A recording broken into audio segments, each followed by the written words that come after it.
Best varicose wines చికిత్సనే పొందండి. నొప్పి లేని చికిత్స కోసం సంప్రదించండి ఎబీస్ హాస్పిటల్.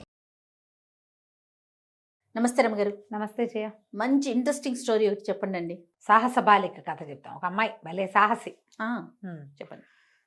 పూర్వమట ఒక పట్టణానికి చివర్లో ఇంచుమించు పల్లెటూరులాగా ఉండే ప్రాంతంలో ఒక పురోహితుడు గారి ఇల్లు ఉండేది. పురాతనమైన వాళ్ళ పెద్దవాళ్ళ ఇల్లు. వాళ్ళకు ఒక కూతురు ఉండేది. పిల్ల పేరు మాణిక్యం. ఒక 16-17 సంవత్సరాలది. పిల్లకి ఇంకా వివాహం కాల. అయితే ఆ ఊళ్ళో బాగా దొంగతనాలు అవి ఉన్నాయట. బందిపోట్లు, దోపిడీ దొంగలు ఇలా గొడవగా ఉంది. తాకట్టులో ఉన్న బంగారాన్ని విడిపించి ఆ రోజు ఆన్లైన్ రేటుకే మేము కొంటాం. Sharma gold company. ఈ పురోహితుడు కొంచెం పర్వాలా కాస్త, అంటే మరి బాగా డబ్బులు ఉన్నవాళ్ళు కాదు, కానీ పైనుంచి అక్కడి నుంచి గోదానాలు, భూదానాలు, సవర్ణ దానాలు అవి పట్టేవాడే ఆయన. ఒకనాడు సాయంకాలం వాళ్ళు పెళ్ళికి వెళ్ళారు. భార్యాభర్త ఇద్దరు వెళ్ళిపోయి మర్నాడు తెల్లవారి వస్తామన్నారు. అయితే ఇప్పుడు ఏమైంది, పిల్ల ఇబ్బంది వచ్చే రోజులని అమ్మాయిని వదిలిపెట్టి వెళ్ళారు. పిల్ల ఒక్కతే ఇంట్లో. నాకేం భయం, ఏం పర్వాలేదు, మన ఇళ్ళే, మన ఇంట్లోకి మనకేం భయమో అది ఇదేంది. పూర్వకాలం ఈ ఇళ్ళు ఎట్లా ఉండేవి, మన ఇళ్ళకి మళ్ళీ పక్క పక్కన ఇరికిచ్చినట్టు అగ్గిపెట్టెల లాంటి ఇల్లు కావు కదా. పెద్ద ఖాళీ స్థలం, పెరళ్ళు, వాకిలి, ముందు బావి, వెనకాల అదేమిటో చెట్టు చేమ, ఒక చిన్న పర్ణకుటీరాలు లాంటి ఇల్లు చిన్నవే అయినా చుట్టూతో స్థలాలుండి గ్యాపులు ఉండేవి. మనం అరిచి గీ పెట్టినా పక్కింటి వాళ్ళకి వినపడదు. బాగా వాకిట్లోకి వచ్చి కేకేస్తే ఏమైనా వినిపిస్తుంది.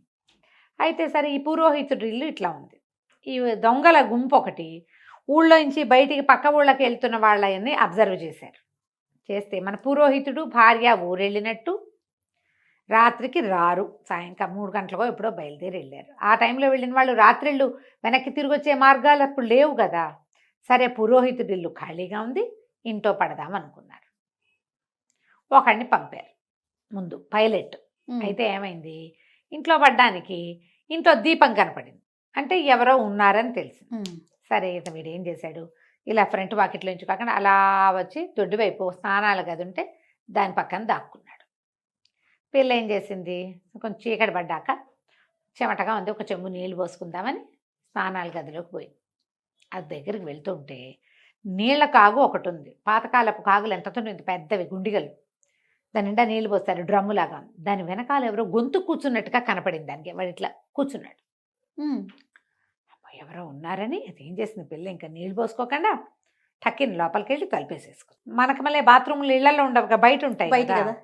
సరే, ఇతను ఏం చేశాడు, ఓహో బాగానే ఉందని వాకిలి వైపుకి వెళ్ళాడు. కాసేపు ఒక గంట గడిచాక అమ్మాయి అని కేకేశాడు. తండ్రులు ఆ రోజుల్లో ఆడపిల్లల్ని ఇంకేకలు పెట్టేవాళ్ళు, అమ్మాయి అనేవాళ్ళు. అమ్మాయి అనగానే ఆ నాన్న వచ్చావా అంది. అది నాన్న కాదని పిల్లకి తెలుసు.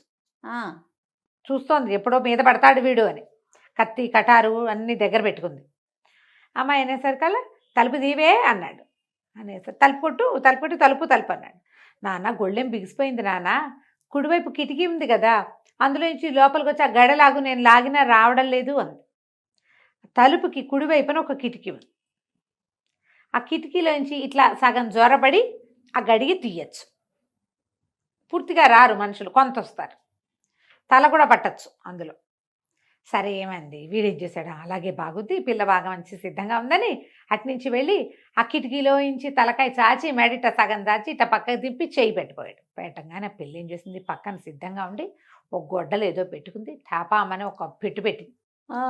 పెట్టడం అంటే మెడతెగిపోయింది, చేతి మీద కుట్టేసింది. మరి దొంగ వాడు ఒకడే రాడు, ఎప్పుడు ఆ రోజుల్లో దొంగలు ఒకళ్ళే వచ్చేవాళ్ళు కాదు, గుంపు వచ్చి పడిపోతారు, తన్నెటాకు చంపేస్తారు, ఇల్లు లూటీ అయిపోతుంది.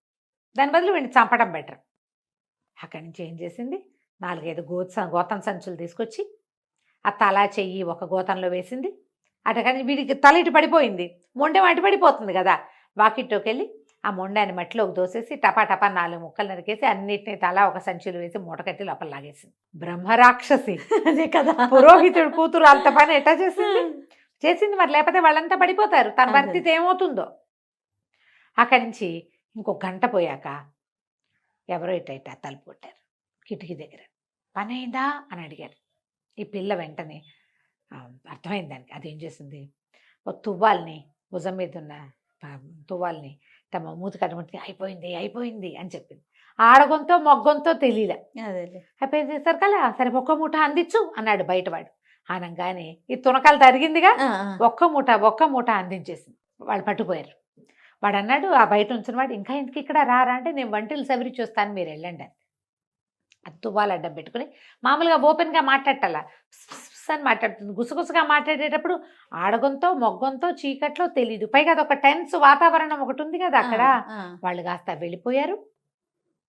పిల్ల కాస్త లోపల గడియలు పెట్టుకుని ఉండిపోయింది. తెల్లారి 7 గంటల అయ్యేసరికల్లా నాన్న అమ్మ వచ్చేసారు. అదే తెల్లవారిపోయినాక దొంగలు మూటలు విప్పి చూసుకుంటే ఏముంది, తమ సహచరుడు అక్కడ ముక్కలు తెక్కలై పడున్నాడు. దాంట్లో ఆ ఇంట్లో ఉన్న సామాన్లు ఏవి రాలా బయటికి. ఇంకెలా వస్తాయి? అమ్మో అని ఆలోచించుకుని వీళ్ళు అటు ఇటు కనుక్కుని పురోహితుడి కూతురు ఇంట్లో ఉంది, ఆ పిల్లదే ఈ పని అని తేల్చుకున్నారు. అంతకి దాన్ని చంపేయాలి ఎలాగైనా, ఎట్లా ఆలోచించారు. ఈ పిల్ల ఏం చెప్పిందంటే, నాన్న ఇట్లా దొంగలు వచ్చారు మన ఇంటికి, నెత్తురు కనపడుతోంది నేల మీద, నేను ఈ పని చేశాను, వాళ్ళ ఇంటి మీద దండు పడతారేమో నాన్న, చూసుకోవాలి, మనం జాగ్రత్తగా ఉండాలంటే అమ్మా నాన్న హడిలిపోయారు.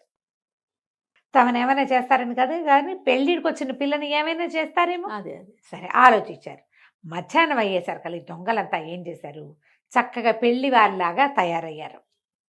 వాళ్ళలో ఆ గుంపులో వాళ్ళు చాలామంది సమూహం ఉన్నారు, పెళ్ళాలు పిల్లలు జల్లలు ఉన్నారు. వాళ్ళకి ఒక పిచ్చి పుల్లయ్య ఒకడున్నాడు, వెర్రివాడు. కాస్త వాడికి పెళ్లి కొడుకుగా అలంకారం చేసి, ఒరే నీ పెళ్ళిరా అని చెప్పి వాడిని వెంటేసుకొచ్చారు. బ్రాహ్మలు చక్కగా శ్రోత్రియులుగా మంచి మంచి బట్టలు నగలు గుర్రాలు వేసుకుని వచ్చి పురోహితుడి గారి వాకిట్లో దిగారు.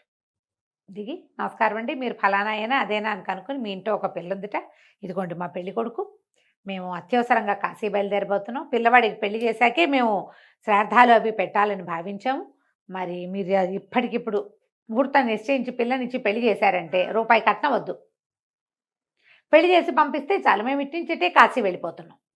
ఆ రోజుల్లో అట్లా చేసుకునేవాళ్ళు. అదేలేండి. నాన్నకి శ్రాద్ధం పెట్టాలి, అక్కడికి వెళ్ళాక పెళ్లి చేసుకుని పెళ్లి కూతురుని తీసుకెళ్తారు, కోడలే అగ్ని తీసుకురావాలి, అలాంటి నియమాలు ఉన్నాయి. అందుకని వీళ్ళేమనుకున్నారు, మనుషులు చూస్తే వెలగల వాళ్ళే ఉన్నారు, చక్కగా మంచి బట్టలు గుర్రాలు బ్యాగులు గిగ్గులు, పిల్లాడు ఒడ్డు పొడుగు బాగానే ఉన్నాడు, కాస్త అమాయకుడుగా ఉన్నాడు, చిన్నపిల్లాడు, పిల్లకి 17 ఏళ్ళు 16 ఏళ్ళు, ఆ పిల్లవాడికి 18 ఏళ్ళు ఉంటాయి. నాన్న వాళ్ళు గట్టిగా ఉన్నారు. సరే ఆలోచించుకుంటే ఈ పిల్ల ఏమంది రహస్యంగా నాన్నతో, నాన్న నిన్నటి దొంగలు కాబోలు నాన్న, వీళ్ళు దొంగ మొహాలు బట్టలేసుకొచ్చారు మంచివి అంది. కనిపెట్టేసింది. కనిపెడితే వాళ్ళ నాన్న, నీ మొహం ఇంత డబ్బు గల వాళ్ళలాగా ఇట్లా బ్రాహ్మణులే కనపడుతుంటే అట్లా అంటావేమిటి అని, వాళ్ళవన్నీ గోత్రాలు అవి వాళ్ళకి ఇంతకుముందు వాళ్ళలో కలిసిపోయిన ఒక బ్రాహ్మణ కుర్రాడి వల్ల గోత్రాలు ప్రవర్లు వ్యవహారాలు అన్నీ తెలుసు. వాళ్ళకి తెలియకపోవటం ఏం లేదు. అక్కడి నుంచి 6:20కి ముహూర్తం ఉందండి, బ్రహ్మాండమైన ముహూర్తం. వీళ్ళు మధ్యాహ్నం 2ంటికి వచ్చారు, సాయంకాలం ముహూర్తం ఉంది. ఏముంది, మన పురోహితుల ఇళ్ళల్లో గుమ్మడికాయలు ఉంటాయి, కొబ్బరికాయలు ఉంటాయి, పసుపు తాళ్ళకి వాడికి ఇబ్బంది ఏముంది. పైగా ఏమో సీతారామ కళ్యాణాలు అవి చేసే అలవాట్లు ఉంటాయి, ఇవి ఉంటాయి మంగళసూత్రాలు అవేను. తలంబ్రాలకి ఏం కరువు, మంత్రం చెప్పడానికి తండ్రి ఉండనే ఉన్నాడు. పట్టని 6:20కి పెళ్లి చేసేశారు. అయ్యయ్యో, పెళ్ళైపోయింది. పెళ్ళైపోగానే వీళ్ళు అన్నారు, ఏమండి మళ్ళీ వాళ్ళ శుక్రవారం పొద్దు, రేపైతేను రేపు శుక్రవారం వచ్చేస్తుంది, మాకు గురువారం తప్పులేదు, పిల్లని తీసుకెళ్ళిపోతాము, మళ్ళీ 5వ రోజున మీ ఇంటికి వస్తానులేండి అని చెప్పి వాళ్ళకి చెప్పారు. చెప్తే వాళ్ళు కూడా ఏమనుకున్నారు, అవును ఇప్పుడు ముహూర్తాలు ఇట్లా గబగబా చేశారు, వాళ్ళు ప్రయాణం ఒకటి ఉంది అని ఇట్లా ఆలోచించుకుని సరేనని పిల్లని సాగనంపేశారు. అప్పగింతలు కూడా జరిపేసేస్తే చీకటి రాత్రి అయ్యేసరికల్లా పిల్లని గుర్రం ఎక్కించుకుని తీసుకుపోయారు. అక్కడి నుంచి ఒక పాత పురాతనమైన ఒక బంగళాలో దించారు. నువ్వు పైకి వెళ్ళమ్మా అన్నారు. పిల్ల పైకి వెళ్ళిపోయింది. అక్కడి నుంచి సంతకిని చంపేద్దాం, ఇవాళ ఇప్పుడే చంపేసేద్దాం అంటే పిచ్చి పుల్లయ్య బోరమని ఏడ్చాడు. అప్పుడే చంపేస్తారా, ఇందాకేగా పెళ్ళైంది, కరువు తీరా పిల్ల అందంగా ఉంది, దాంతో కూడా మాట్లాడనివ్వలేదు, బాగా మాట్లాడుకుని కబుర్లు చెప్పుకొనివ్వండి, ఈ రాత్రి నాతో ఉండివ్వండి, రేపు పొద్దున్నే చంపుతురు కానీ అని చెప్పాడు. చెప్పేసరికి సరే వీళ్ళు ఏం చేశారు, ఈ మాణిక్యాన్ని పైకి పంపించి ఈ కుర్రాని పిచ్చి పుల్లని కూడా, సరే వెళ్ళరా నీ పెళ్ళంతో మాట్లాడుకుంటావో ఏం చేస్తావో ఏదో ఒకటి చెయ్యని పైకి పంపించారు. పంపిస్తే పిల్ల కనిపెట్టింది వీళ్ళందరికీ సామాన్లలో పదునైన వస్తువులు ఏవో ఉన్నట్టున్నాయి. తర్వాత ఈ మొగుడు అనే వాడు తింగరాడిలా ఉన్నాడు, మిగిలిన వాళ్ళంతా ఒక రకంగా, వీడొకడు ఇంకో రకంగా ఉన్నాడు. ఏదో జరుగుతోందని ఊహించింది. ఆ బంగళా దాంట్లో ఉన్న సామాన్లు అవి చూస్తే అవి ఎన్ని సామాన్లన్నీ పురాతనమైనవి, కొన్ని చోట్ల మూటలు ఉన్నాయి. మూటలు ఎందుకు ఉంటాయి, ఏ కావిడి పెట్టెలో ఏవో ఉండి వాటిలలో సరుకులు ఉండాలి. మాదే ఇల్లు అంటున్నారు, వాళ్ళు ఎక్కడి నుంచో కొట్టుకొచ్చిన మూటలు కాబోలేవి. సరే పైకి వెళ్ళాక హే బాబోయ్ ఎంత చెమట పోస్తుందో అని చీరతో విసురుకోవటం మొదలుపెట్టింది. ఆ అబ్బాయి కూడా కాసేపు ఇట్ట విసిరాడు. విసిరితే ఈ అమ్మాయి ఏంది కాసేపు చల్లగాలికి అలా తిరిగొద్దామా అంటే, అయ్యో బాబోయ్ ఇంకేమైనా ఉందా, తెల్లారితో నిన్ను చంపేయాలట, నువ్వేమైనా తిరిగావనుకో వాళ్ళందరూ ఒప్పుకోరన్నాడు. అనగానే దీనికి అర్థమైంది, ఓహో గ్యారంటీ ఇది అనేసరికి ఈ అమ్మాయింది, భలేవాడు నా బంగారు మొగుడు కాదు నువ్వు, నాకు గాలి కావాలి, అసలు ఊపిరి ఆడటం లేదు, పైగా ఇంత హడావిడి పెళ్ళి ఎవరికి టెన్షన్గా ఉండదు, నాకు కూడా అట్టాగే టెన్షన్గా ఉంది.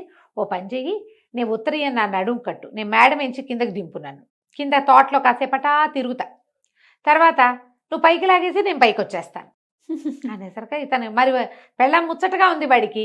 సరేనని ఏం చేశాడు, ఆ కావడి పెట్టెల్లోంచి అది ఎక్కడున్న మూటలోంచి చీర పుచ్చుకొచ్చాడు.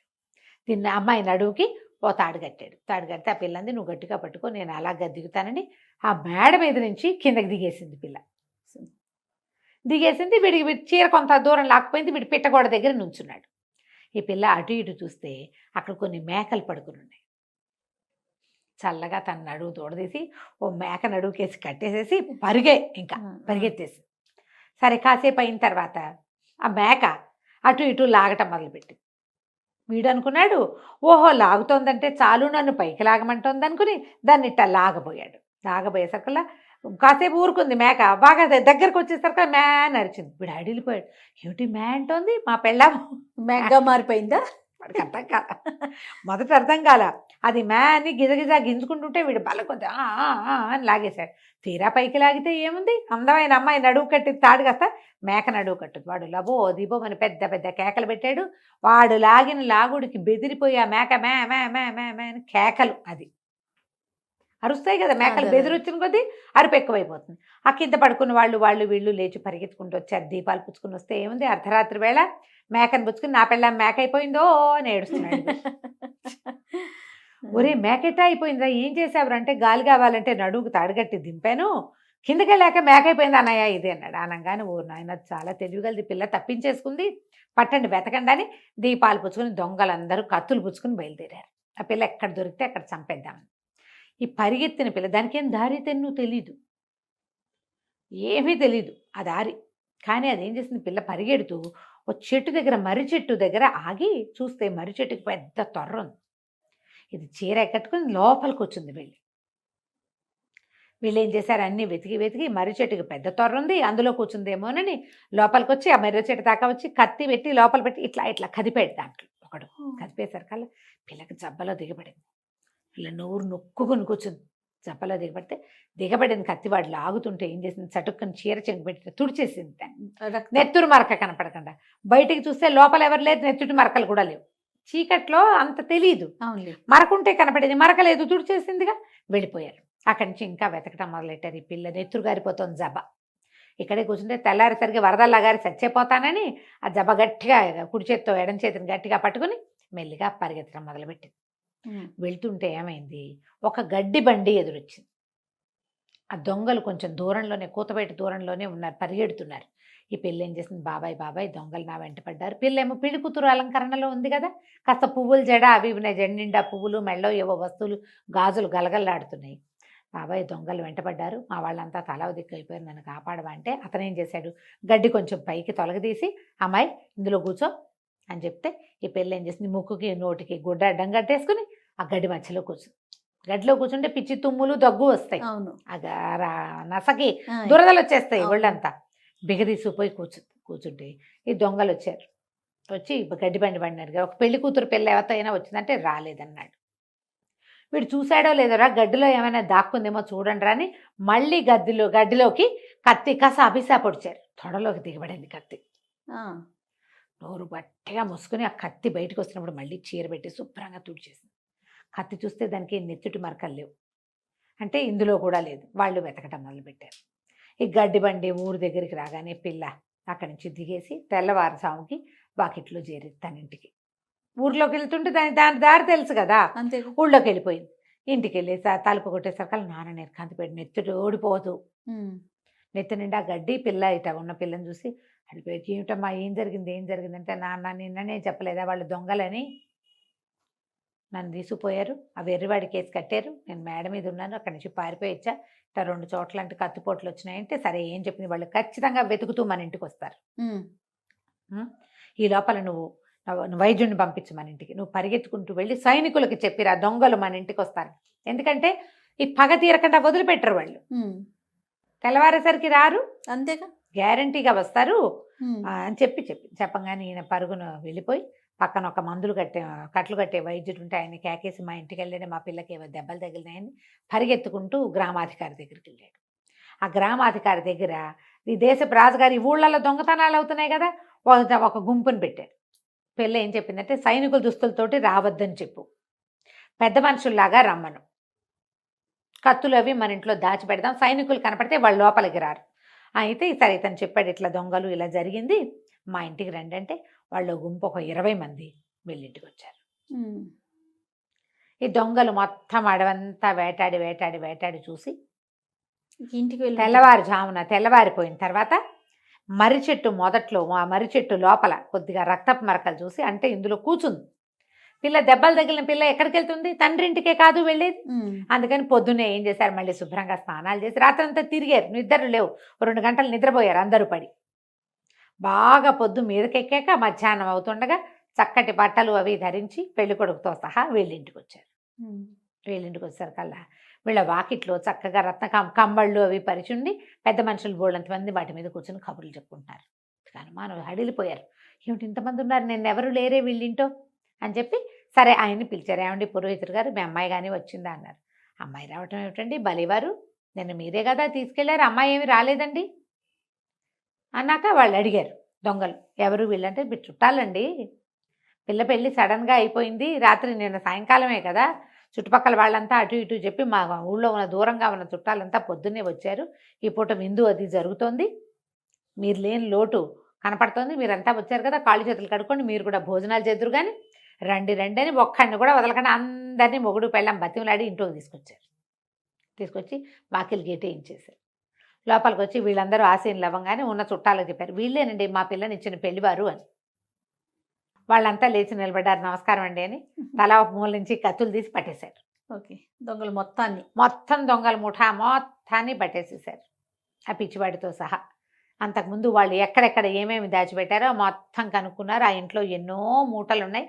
ఈ పిల్లకి అత్యంత సాహసికురాలైన అమ్మాయిగా బిరుదిచ్చి 2 అగ్రహారాలు ఇచ్చి ఆ దొంగల సొమ్ములో కొంత వాటా అంతకుముందు ప్రకటించాడు రాజుగారు, ఆ వాటా కూడా ఇచ్చి తర్వాత ఈ దీన్ని పెళ్లిగా తీసుకోవడానికి వీల్లేదు, తూతూ మంత్రం, మీ దారిని మీరు వివాహం చేసుకోండి అని చెప్పారు.